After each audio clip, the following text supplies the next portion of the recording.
Monday report. So Kenya's gross domestic product, that's a GDP, grew to 5.6% in 2023, up from 4.9% in 2022.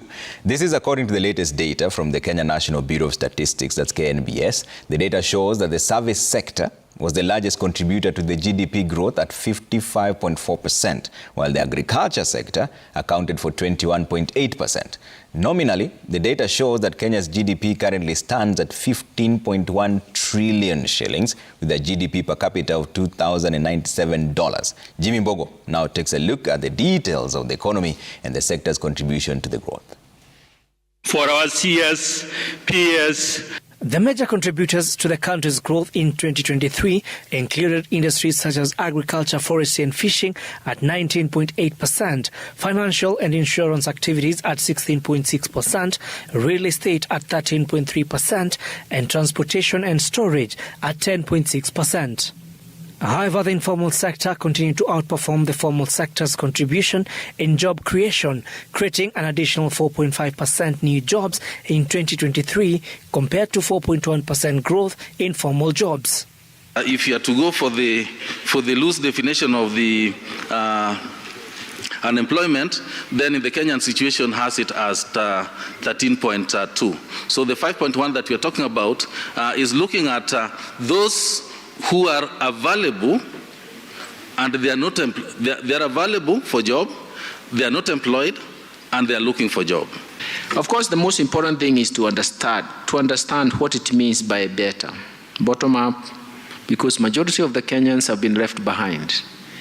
Why have they been left behind?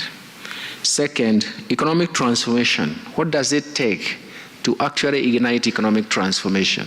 The manufacturing sector was the leader in new opportunities, creating 340,600 jobs, followed by the agricultural sector at 302,400 jobs. Wholesale, retail and trade, as well as motor vehicle repair shops combined, accounted for 270,700 new jobs, while the construction industry saw 226,300 new jobs created, pushing the wage bill from the private sector to 1.9 trillion shillings, while the public sector wage bill stood at 823.4 billion shillings.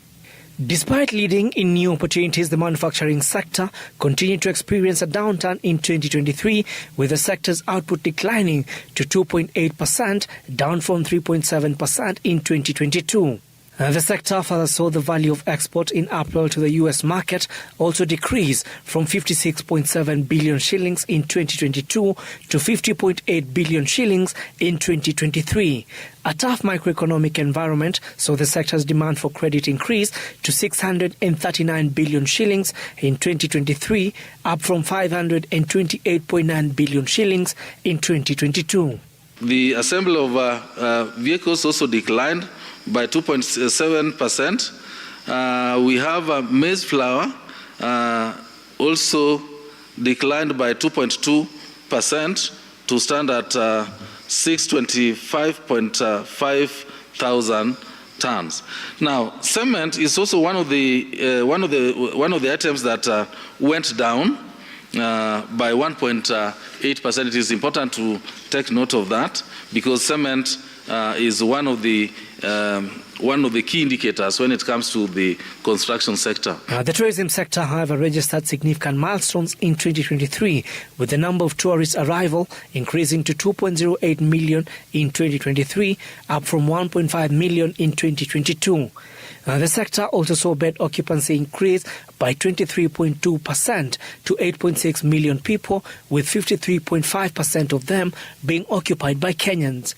And there was a 34% increase in the number of global tourists arriving in 2023, while the number of local conferences grew by 11%.